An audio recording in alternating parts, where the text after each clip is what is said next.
to Landscape Photography World, the podcast for everyone passionate about landscape photography.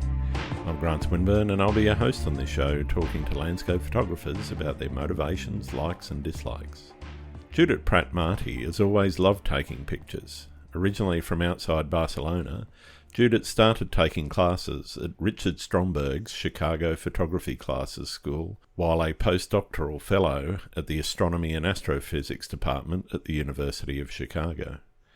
Judit loves how photography encouraged her to explore her new home of Chicago, exploring and getting to know the city and its various neighbourhoods. Many Sundays she would take her bike and her camera and choose a neighbourhood to explore, photographing everything that would catch her eye. Judit's studies have since taken her to Stockholm, where she's looking forward to exploring a new city and continuing to capture the magic with her camera. In this episode, Judit shares her unique experience of combining her scientific career with her passion for minimalist photography. Judit talks about her journey from casual photography to publishing her book, Chicago in Colour. She discusses how she navigated the diverse neighbourhoods of Chicago, her motivation for capturing the city's essence, and her creative process. She also provides insights into her editing techniques and her collaboration with Trope Publishing for the book's release. Additionally, she reflects on the role of photography in society and her future plans. I hope you enjoy the show. G'day, Judit. Welcome to Landscape Photography World. How are you going? Hi, thanks for having me. I'm doing well. Thank you. Yeah, it's a very great pleasure. Thank you for taking the time to talk to me today. I've seen quite a bit of your work and quite interested in delving into some of the inspirations and motivations behind it. Why don't we start, though, for people that don't know who you are, you can give us a bit of an introduction to yourself and what you do. Yeah, sounds good. My name is Judit Prat Martí. I'm from Barcelona, but now I live in Stockholm since January. Before that, I was living in Chicago for 4 years, where I moved after I did my PhD. My main job is actually being a scientist. I am a researcher and I study cosmology, the study of the universe as a whole, as part of astrophysics. But one of my passions is photography, and I have recently published a book about Chicago. It's called Chicago in Color, that I guess we're going to talk about this later. We'll definitely talk about it. And yeah, I'm from actually not Barcelona as a city, but a town nearby that is called Terrassa. It's half an hour outside, away from Barcelona. And yeah, that's a bit how I am. Okay, fair enough. And what got you started into photography? What was it that sparked the interest and then sparked the artistic side of photography? Because a lot of people start taking photos of their general area, family, etc., but then at some stage, some photographers, something switches in their mind and says, this is art. It's not just... When did that happen for you and where did it all start? Yeah, I guess I've always been a very visual person and I've always liked making art. Since I was a kid, I liked painting, I liked doing arts and crafts. So I've always had this part of artistic side, if you want. But I didn't have a camera until I started my PhD, which was about 10 years ago. That's where before that, I actually had another camera, but one of these really small ones that are almost like a phone. So maybe that doesn't really count. But when I started my PhD, I got one of the DSLR cameras, which is still the same camera I still have now, because it turned out great. It's a Nikon D3400. And I got that, and I didn't know at the beginning very much how to use it. And I started taking some courses online, very basic stuff. But at the beginning, I was mostly shooting automatic and such. And then when I arrived in Chicago, which was 4 years later, this was 2019, then COVID hit soon after that. And during COVID times, I started taking a bit more courses online. There was nothing much to do. And I started getting more into editing and such. And then I actually had the idea of taking some photography courses in person in Chicago, since I thought now that I live actually in a city, I can have access to these resources because before in my hometown, I don't think you can really, there are not photography schools. Maybe I could have gone to Barcelona. But yeah. And also I thought it would be a great way to meet people after arriving in a new city. Since after COVID, I can tell you, I was ready to meet new people. So I thought, yeah, I thought it was gonna be a good way to combine learning more about photography and meeting new people in a new place outside of my work. So when I started taking classes there, it was really when it all started taking a bit more shape, since I realized I started learning some of the tools that were key to make later do the book. I was using already Lightroom because I heard about it through some of the courses online, but I wasn't really using all of the tools. So that's where it really all started. And then in the third course that I took there, it was more about doing a project that each of us could choose. And by that time, I already had been focused on colors and I was interested in creating some flow of images. I was posting some images on Instagram, although I don't really like Instagram that much, but I guess I was using it and I was posting pictures and I cared a lot about how it was looking in the feed. So that sometimes I would look at it and it's like, oh, but okay, each picture looks nice, but then they all look very bad when I look at it. So then I started thinking maybe I should order them in a way that then they look good, etc. So I had this idea of creating a flow of colors in my Instagram feed. And I had a previous Instagram that was called Colors de la Vida in Catalan, which is my song, which means colors of life. And then, so that's where I started focusing on that. And then I had the idea later of making that into a book of like flows in color about Chicago. And that was my project for that class. Basically, I focused, the name of the project was Minimalist Photography about Chicago in color. Okay. And so that fed into the book that you've published? Exactly. By that time, I already had the idea of making the book, and I used the class as a way to get feedback on the images and to create more content. Because actually, the idea of really converting this project or the pictures that I was taking in a book actually came in Mexico.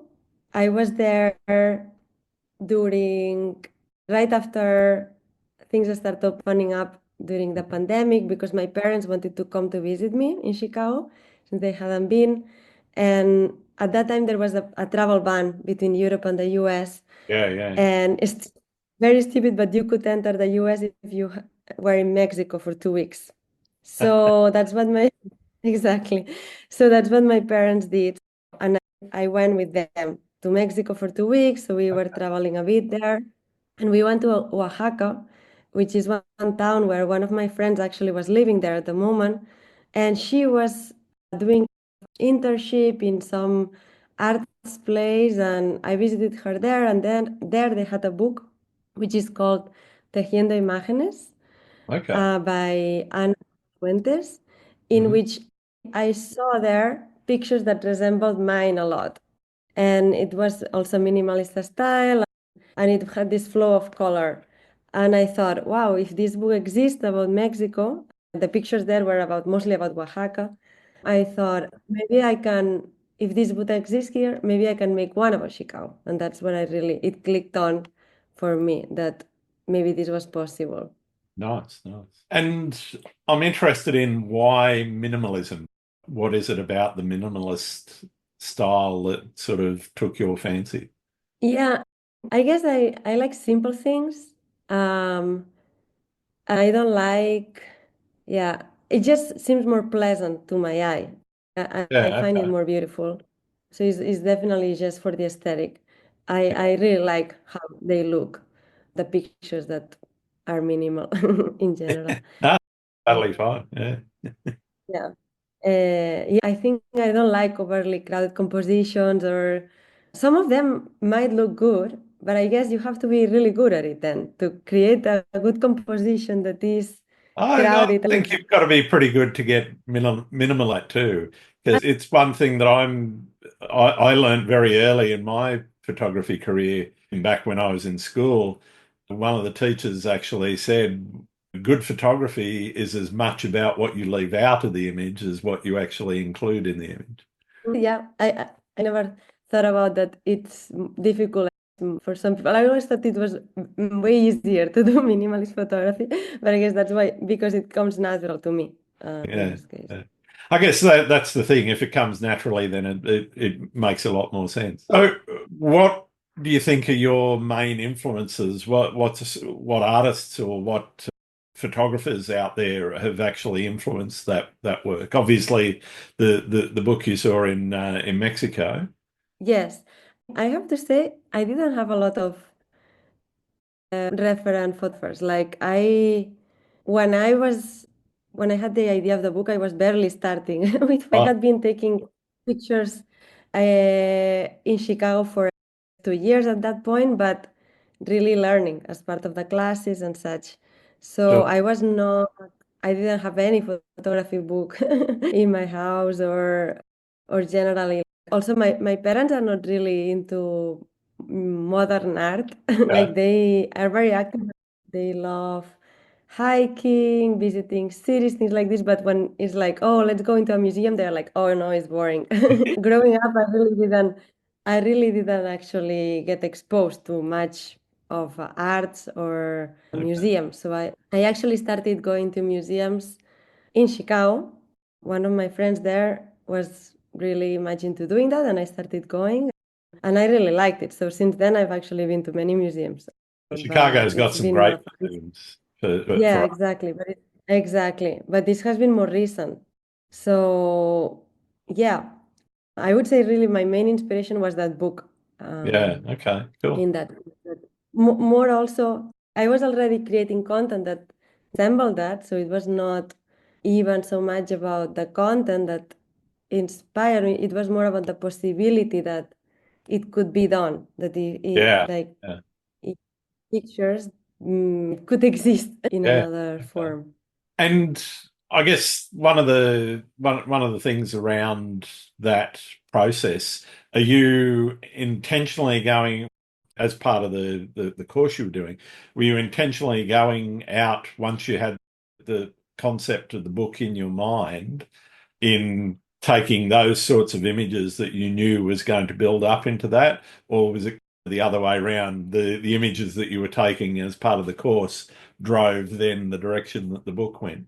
No, it was like at some point it became intentional. So the process was a bit like this. So when I had the idea, like just after going back from Mexico, I was like, okay, let me try to make a version of the book. Because by that time I already had a few pictures, quite a lot of pictures that I thought could be suitable. And Sure. so I tried to make a version of the book to see if it would actually work, the idea. And I realized very quickly that I didn't have enough pictures, that I could build maybe 4 or 5 spreads, pages that would look good, Mhm. but I didn't have enough pictures to build beyond that much more. So then Right. I realized that this was 2 years before leaving Chicago. So that's when I realized, okay, I need to focus on taking a lot more pictures, and then I will try to make another version. So then I spent the next year intentionally trying to go to different places in Chicago that I had identified that I wanted to go, and whenever I had time. And I would use these trips basically, and the pictures I took in these trips, as the homework that I had to Yeah. do for the class, which we had to basically, it matched perfectly, because the homework was basically bring 5 pictures every week of that you took this week. So it also encouraged me to be more consistent, Yeah. and also to get, it was great also because in the class then I would get feedback from the professor and the other students in the class, which was super helpful, and they were always very encouraging, and that's always very nice, of course, to to help you finish a project when you have a nice feedback and encouragement from others. Yeah. I think that's very true. Makes a massive amount of difference getting constructive feedback where somebody actually Exactly. knows how to give you that sort of feedback and show you the positives of an image that might not be the greatest, but also show you where you can improve. Exactly. Yeah. The school is great, and I really recommend it for everybody who is in Chicago and wants to learn more about photography. Fantastic. And so you've now got the book out. What's next? You're in Stockholm. Are you going to do a Stockholm book? Everybody asks me about that. I have to say one thing at a time. So I'm barely like, the book was just published a month and a half ago.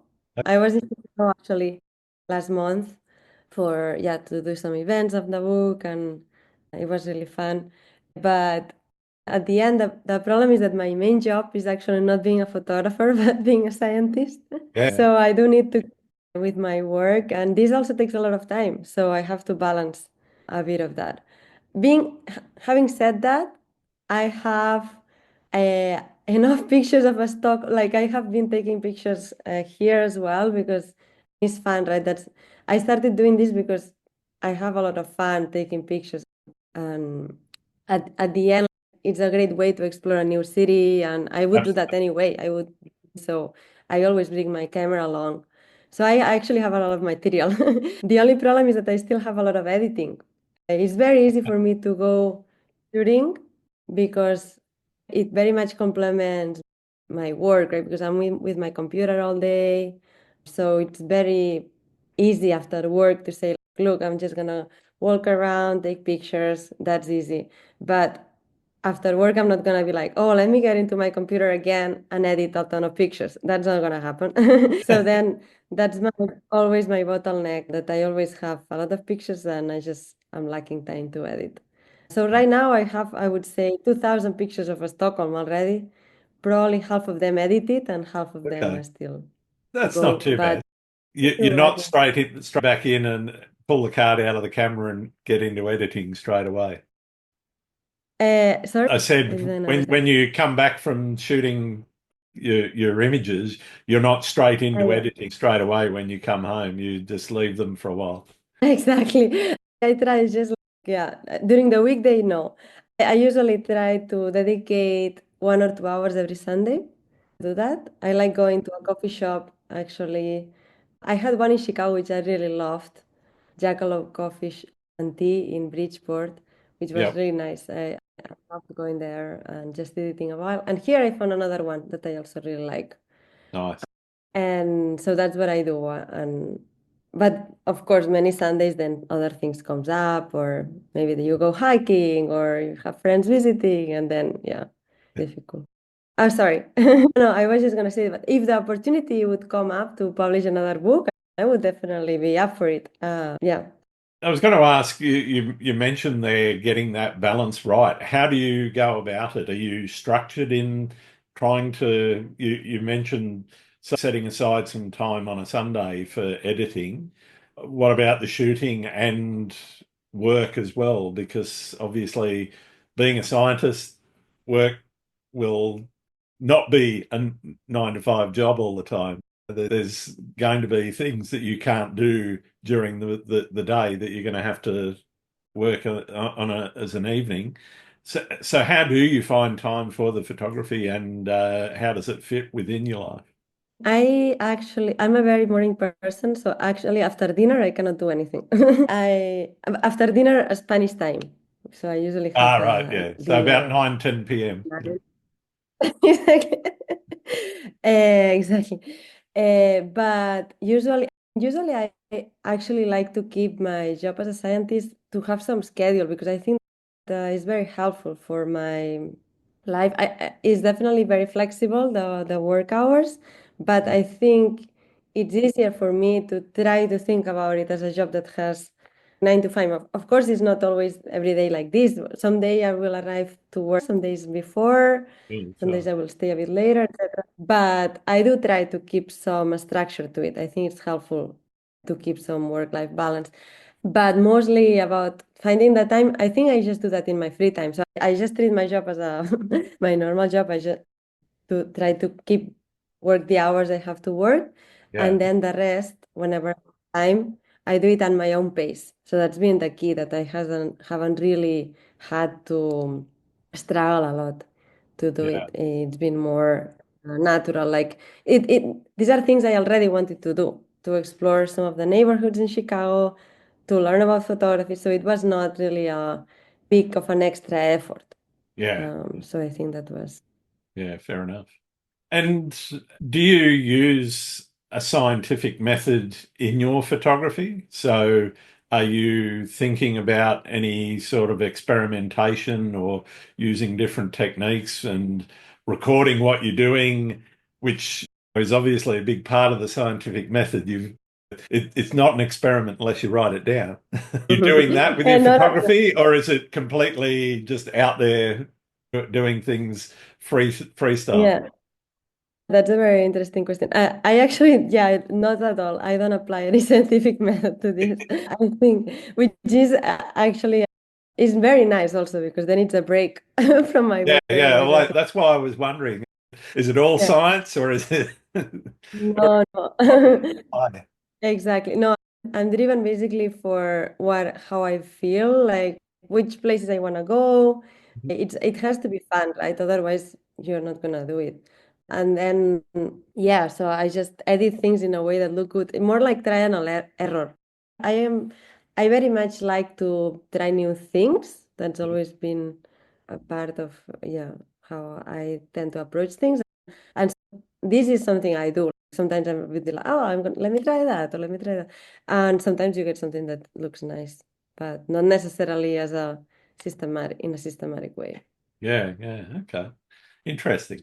Are you trying to communicate a story or get across something specific in your art? Is it about telling a story about Chicago and where you live for the book and the stuff you're doing now in Stockholm? Or is it just about, okay, I'm going here, it's nice, and that looks nice, I'll take a picture of it? Yeah, it's a little bit of both. Now I'm going to focus more on the Chicago. I think Stockholm is different, but on Chicago, Chicago in color, it definitely has a story and things I want to transmit with the book, which for me is very important part of the project as well. This is like when I arrived to Chicago, I was very surprised because everybody was saying like, oh, you shouldn't go here, you shouldn't go there. Maybe don't get a house, don't get an apartment in this area, or be careful here, be careful there. And that was very striking to me as a European. This is not so common in Europe that you have this narrative, or that you're not supposed to go somewhere. I had never really experienced that. And so this was always very strange to me in Chicago. And then when I moved, I tried to follow the advice that people were giving me, since it was my first time living in a big city, and especially in a big American city. I had lived in the US before as part of my undergraduate studies, but in Santa Barbara. And also in Columbus, actually, during a visiting stay in my PhD, only during 3 months, Columbus, Ohio. But yeah, Chicago is really a much bigger city. And so I thought, let me just listen to them. And so I was living in the place that it was supposed to be safe, etc. But during COVID, I also started running. And at some point, it's like, why cannot I run farther away? It sounded very stupid, like, why do I need to keep in this area? So I started going out, and you could see differences for sure in neighborhoods.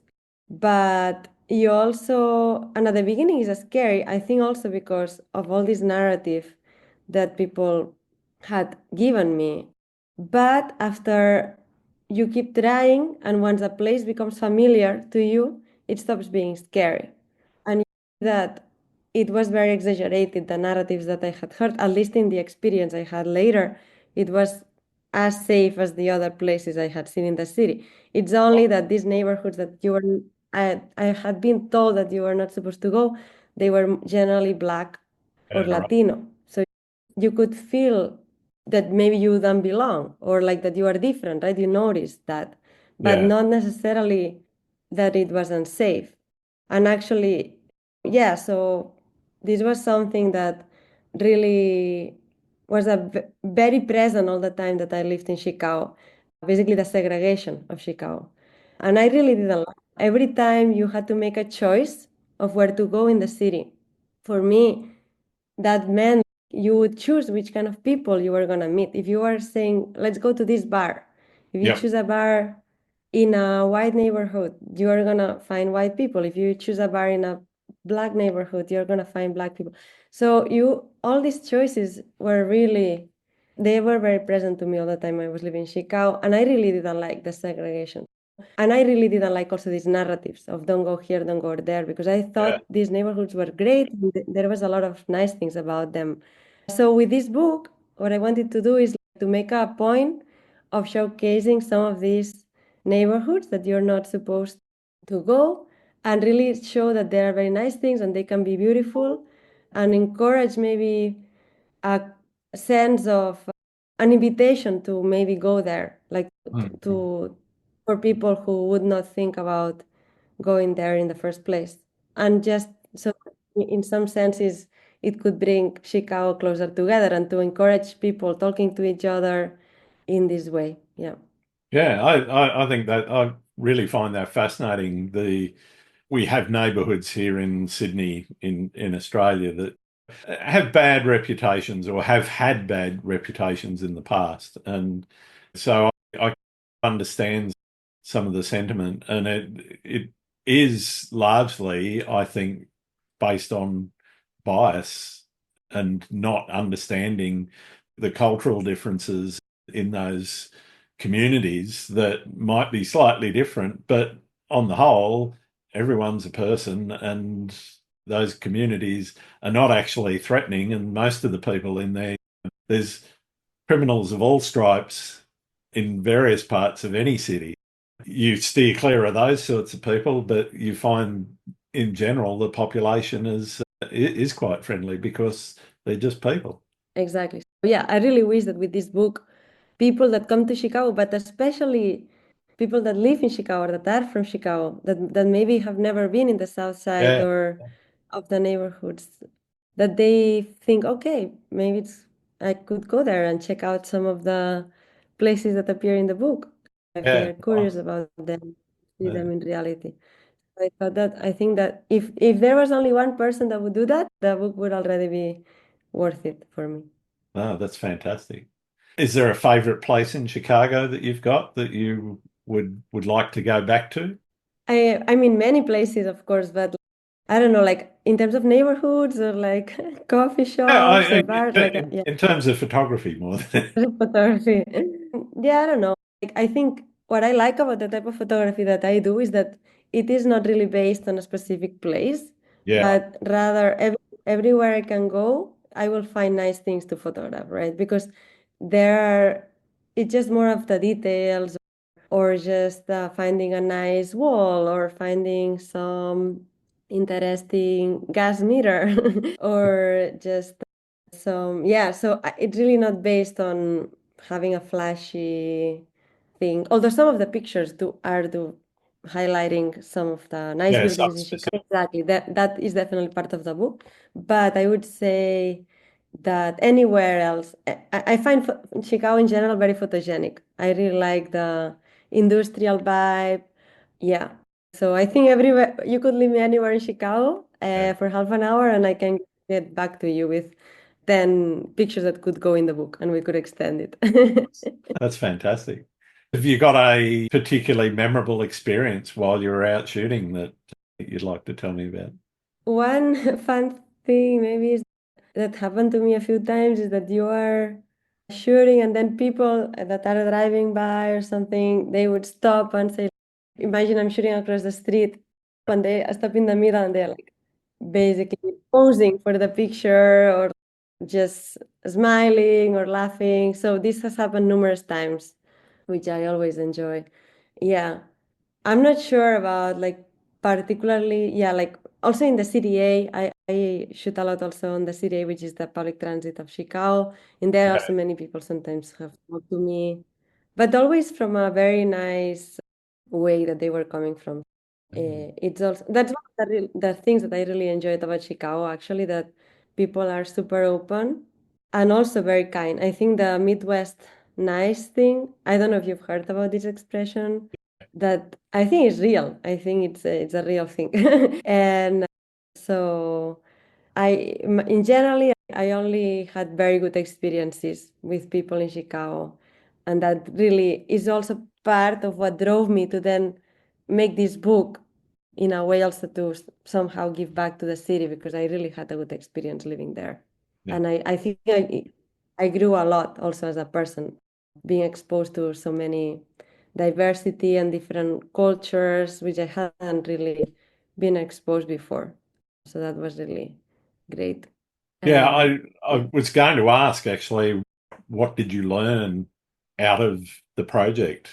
What was the main thing that you took away that said, okay, that's something that's really changed my life? Yeah, I would say definitely this angle, or this part of just interacting with a lot of people and just leaving the city and visiting or being in different neighborhoods or with people that you would regularly not interact with, and find that everybody is extremely nice. So I think the thing I learned is that people are nice, like people are so nice everywhere. So that's one thing I definitely take with me from this experience. It's ridiculous. One day I was going for a run in the close to the lake, which Yep. is one of my favorite things. And when I was talking on the phone just before I got to the lake, just walking there with my running clothes. And then somebody just started shouting at me from the distance, and I was like, "What?" I was like, "What?" And three times I couldn't hear her. Yep. And then I was like, "Okay, it must be important because three times." So I get a bit closer. It's like, "What?" And she's like, "Nice t-shirt." Okay, thank you. But these kind of things in Chicago really happen, and I don't think this happens in other places I've lived in. So Yeah. Did you have anybody yeah, come so up to you while you were taking a shot of a gas meter, for example, and say, "What are you doing?" a shot of what? Sorry. If you were taking a shot of your gas meter and somebody come up to you and say, Ah. "What are you doing? Why are you taking a photo?" No, actually not. People sometimes look, but nobody has really said that to me, which I think is good also. Yeah, I think people are used in Chicago that everybody does their thing also, and people are doing different things. So it also didn't feel weird, I think, in the Yeah, city to do this kind of thing. cool. So, what would a day's photography look like for creating the book? Was it, you got up in the morning and said, "All right, I'm going to go to this neighborhood and just shoot what you find," or would you get on Google Maps and have a bit of a look in Street View and say, "Well, that looks interesting. I want to go there." Was it more planned, or was it more reactive and responsive to the environment as you got there? Yeah, definitely a bit of both. Many times I would just also take my camera along in things I had to do. So maybe that's one part of the balancing time. So imagine I have to go to the doctor downtown. So then I bring my camera, and then maybe I take half an hour before to walk a bit around. Or maybe I stop in the station before and then I walk there so that I can see a different area, or so in general, when I had to run any errand that was anywhere in the city, I would always bring my camera along and see what I would see.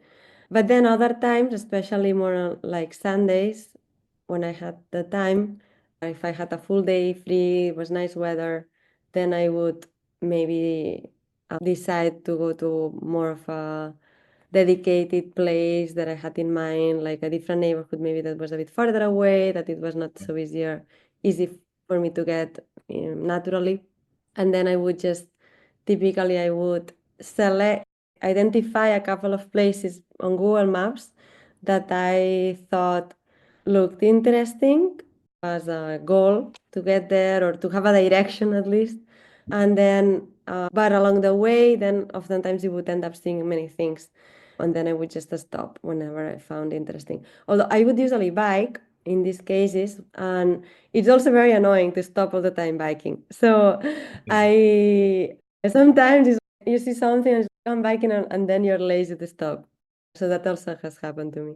But I would try to, at the end, I learned, after doing this a few times, I learned that the best way was to maybe dedicate, like plan ahead, like 3 stops, say with the bike, where I would park my bike Yeah, and right. then walk around a given area, like for an hour or half an hour or something, and then do that. Because then, yeah, I think that worked at the end quite good. Yeah, nice.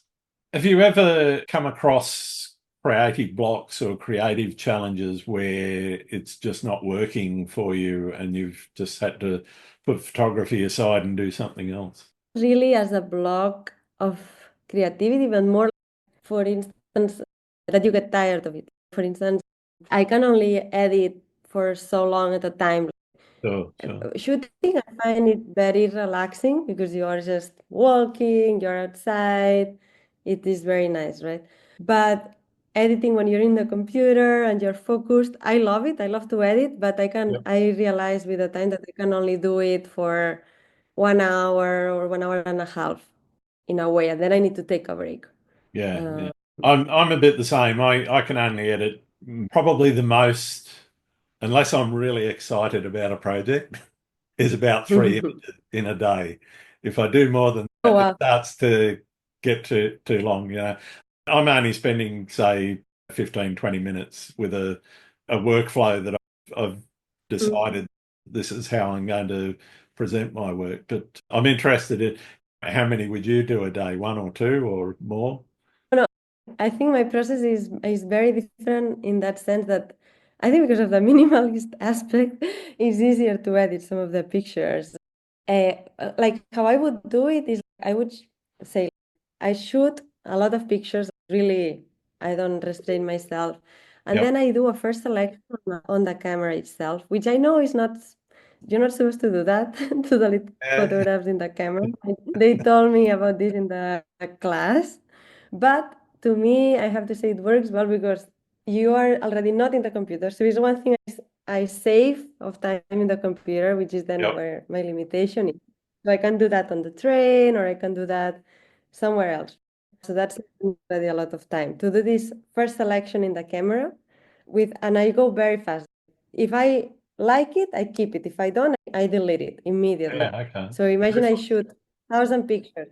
So I shoot 1,000 pictures, maybe I end up with 300 in the camera, Okay. Yeah. say. And then after this, I start the process in Lightroom and I would probably delete half of them in Right. Lightroom. And in the moment and then in 1 hour, I would probably edit 100 pictures. Wow. Okay. But not I spend, yeah, like you can see, like in some cases seconds. Some pictures might take a bit longer if I want to change the color of the sky and I go to Photoshop. Yeah. Right. Right. Maybe it becomes a bit longer, or like in some places you are more exploratory and it can happen. But I don't think I ever spend. It's hard for me to spend more than 10 minutes in a picture, say. Wow. Okay. That is Usually fast like work. Yeah. I'm obviously a lot slower, but I, I've got the combined, it's not Lightroom because I use Camera Raw, but it's the same product basically, and Photoshop. And I do most of the editing in Photoshop. It's really basic changes in Camera Raw first off. So I tend to take a lot more time per image because I do a lot of exposure blending as well because I'm trying to do longer exposures and get that light balance correct. So it usually right. takes a little bit more time. That sounds a lot more fancy than what I do. Yes, my process is really just Yeah, many of the pictures. you've got to like editing, really like editing. Totally. Yeah.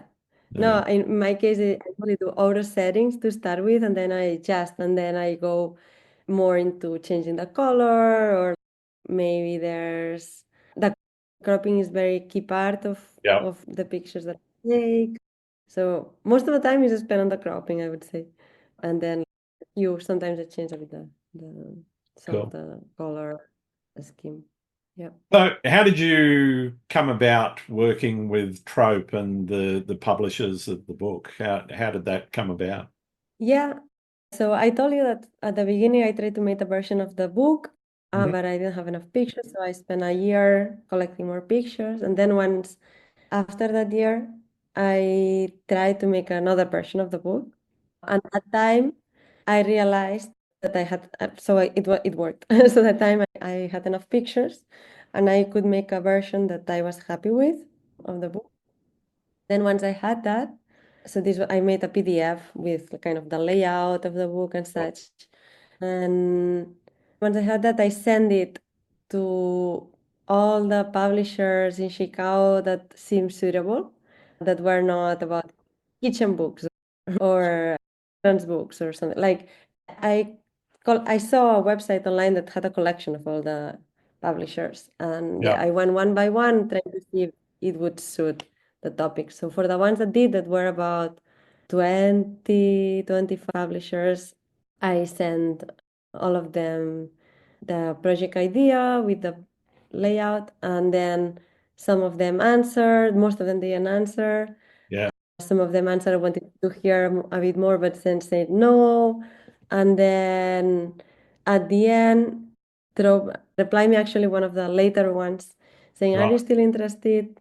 And I said yes. And they're like, "Okay, maybe we can set up a call." And then from there, yeah, the rest is what happened. So I'm very lucky at the end, because I think this was one of the best suited like publishers, because they focus on photography books. So yeah, it made sense. Like, I've spoken to a few photographers that have worked with Trope before, and just hearing their experiences as well. I'm just interested in how you found the experience of working with a publisher. I know some people publish their own direct, and other people use publishers. Did they help you much with the editing process? And when I say editing, the book editing, not obviously the photo editing. You get to choose that, I Yeah, take. it was great to work with them, honestly. To start with, I don't think I could have published the book on my own, because this requires a lot more time, right? And that's something I was lacking. So if I was not gonna leave science, I couldn't afford to spend so much time that it takes to go on your own and do that, because that's an enormous amount of time. So and then the distribution, of course, all of that, right? So that's another story. So when I had the deal, I was like, yes, I will sign everything. Like I all I cared about was to for the book to happen and not to lose money on the way, say, Yeah, right? sure. So these were the two most important things. So it was a great deal for me to start with. And then I really also enjoyed the feedback, because of course it's very nice also to have somebody look at your work and give more of a detailed feedback, right? Some people were still, it's great, but okay, what can you improve? So we went through that process with them. And it changed a lot also, the book. Actually, from the beginning, they told me they wanted to make the book twice as long.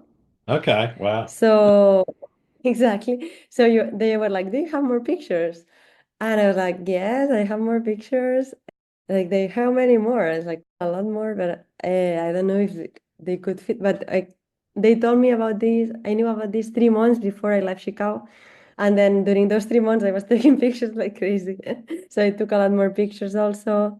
And then we agreed that I would send them another version of the book with the extra pages by the February or something the next year. This was this February when I was already in Stockholm. So what I did is first take the pictures in Chicago, and then the first month that I was in Stockholm, I focused on the editing. And I sent them the other version, and then they came back with their own version of the book. So I sent them both the PDF and the pictures, right? And then they created a new layout, which was based on my version, but of course with many changes as well. And they came up also with very good ideas. They bettered some of my pictures, and maybe they didn't have enough quality, or they considered that they were not suitable for the book. And I mostly agree with their comments, so I think it was quite smooth. But it was a lot of back and forth at the end. So this was the first pass, and then but of course you have to then reorganize a lot of the pictures. This book, the point is that it's not, the important thing is not each picture on its own, like that you flip each page makes sense, and exactly, and that it has a flow between the pages, etc. So once you change the page, it affects everything. And in some cases I even tailor, not at the beginning of course, but once, imagine I have a spread that I really like, but I'm missing one picture, right?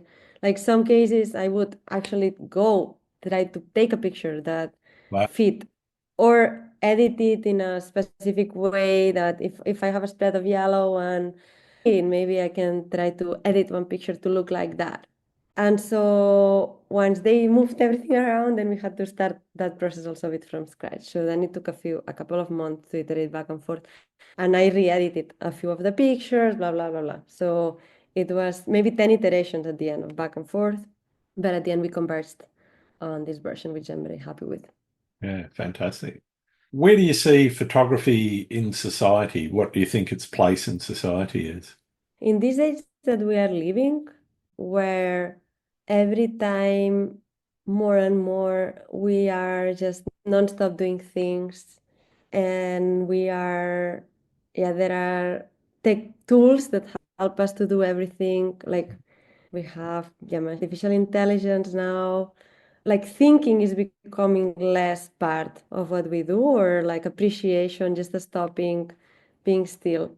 And I think that's why I think art is so much more important now in our lives than it maybe was in the past. I think that it's really important to take a moment for us as both as an individual to Yep. have a moment of where you just do nothing, just appreciate beauty and reflect, uh, notice your emotions, and also as a society as a whole, like to reflect a bit on what we are doing, both as a maybe it can be used as a critique to some parts of society or as a way to appreciate or celebrate some parts of society.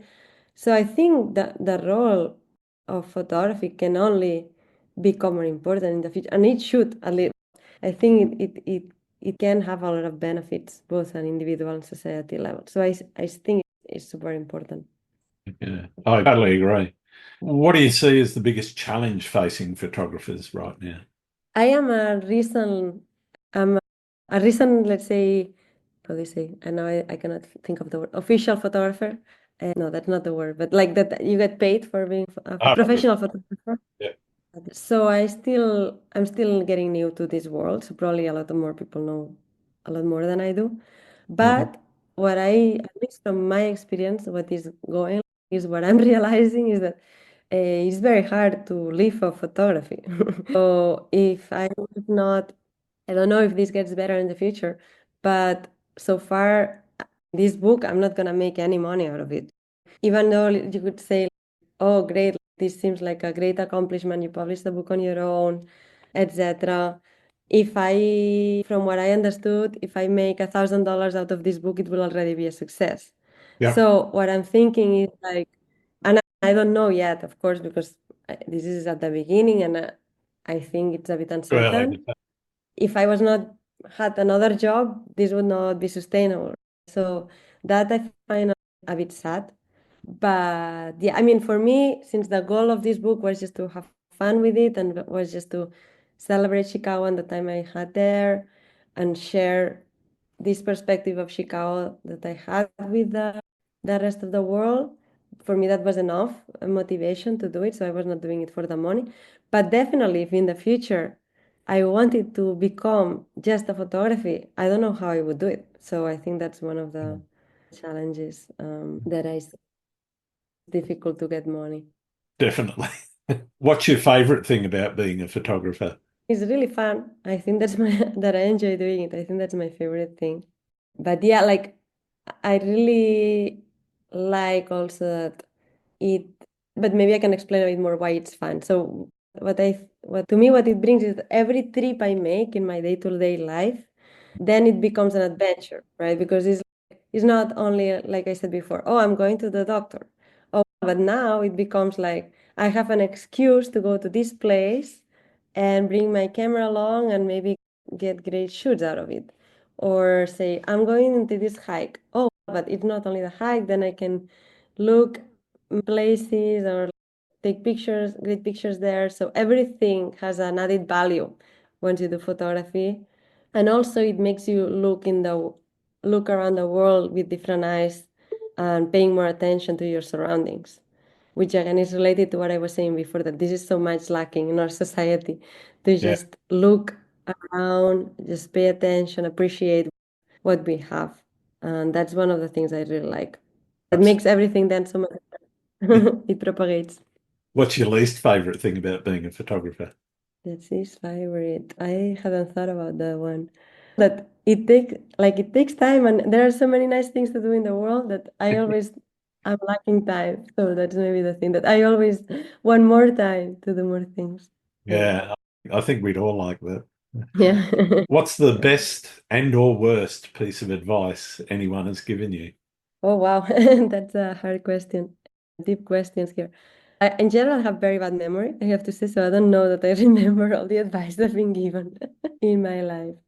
But I think in general, I would say that one thing I benefit definitely a lot, maybe it's not just one specific piece of advice, but just having people around me who are very supportive and very open-minded.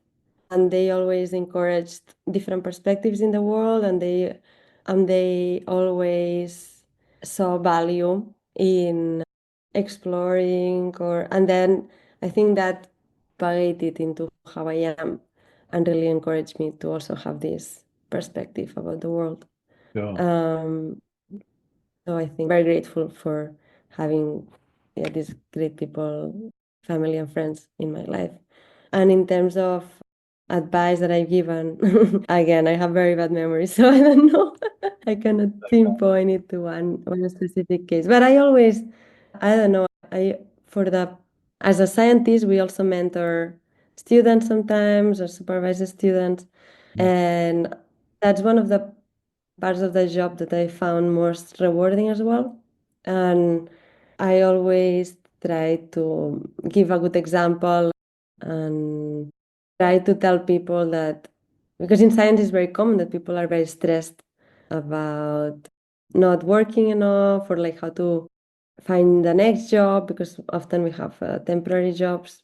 So try to really transmit the idea that everything is good. Like, you don't really need to be a scientist to be successful. You can do so many other things in the world. And then if you have that mentality, then you can relax more and just enjoy what you're doing now and do it because you like it, and otherwise you can do a different thing. And it takes off the pressure. So Yeah, I've said that to a few people, and I hope it helped them. I think that's great advice. I only got another couple of questions for you. First off, are there any photographers that you think I should be talking to on the podcast? Are there any photographers that you think I should be talking to? Some recommendations for the show? Yeah, like I said before, I'm new to the being a professional photographer, but most of the people I know are from the classes I took while I was taking classes in Chicago, in the Chicago Photography School. Some of my classmates are also selling their work, and I love some of the pictures that they have as well. So I can recommend a couple of those. In particular, especially for the pod that is focused on landscape photography, I would recommend Mike Pienza, Okay. who is shooting amazing landscapes in the Midwest. I really enjoy it. And also with a minimalist. So I really enjoy his photographs. And he's Chicago based as well. And then there is also Whitney Bush, who is focused on more city and street photography, in Okay. particular about Chicago and in particular about the South Side, which Yeah. is also why I really enjoy her photographs. She has a lot of pictures and of the L and different churches and buildings in the South Side. She has a collection of those. So I really think she's doing great work. Fantastic. Thanks for that. My last question is one that I've been trying to get to the bottom of since the beginning of this podcast. Do you like pineapple on pizza? No, no, not I really. suspected you might not. Yeah, although it's not also, I'm not one of the person that is gonna be like, oh, it's the worst in the world. No, I will eat it. It's okay. You're not Yeah. going to order it. No, I'm not gonna order it. But if it's in a party and that's the only thing that there is, I will eat it. Fair enough. I'm much the same. It's been really wonderful talking to you, Judith. Where can people find your work? Yeah, so they can find it online in the Trope website, there is the book that can be ordered there. Yep. And also, actually, there are prints that they also have available from some of the pictures in the book in different sizes, and they have also different collections. So that's there in the website of Trope. And besides this, in many of the bookstores in Chicago, I think they already have the book.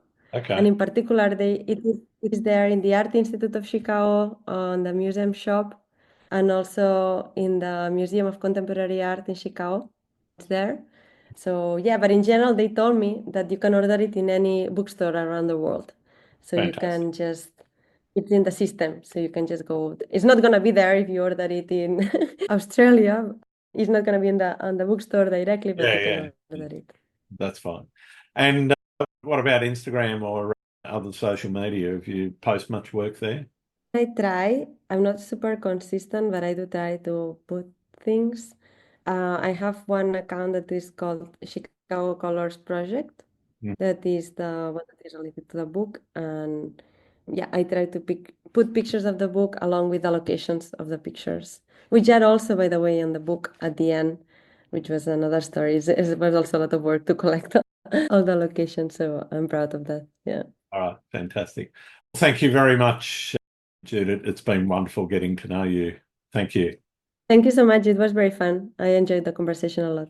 Thanks again for listening to Landscape Photography World. I hope you enjoyed the show, and keep listening because I'll be joined by some great guests in upcoming episodes. You can find my work in this podcast at grantswinburnphotography.com, along with prints, photography gear, and my 2025 calendar. I'm also on Vero, Twitter, YouTube, Instagram, and Facebook. Don't forget to like and subscribe. I'm Grant Swinburne. Hope to see you out shooting soon.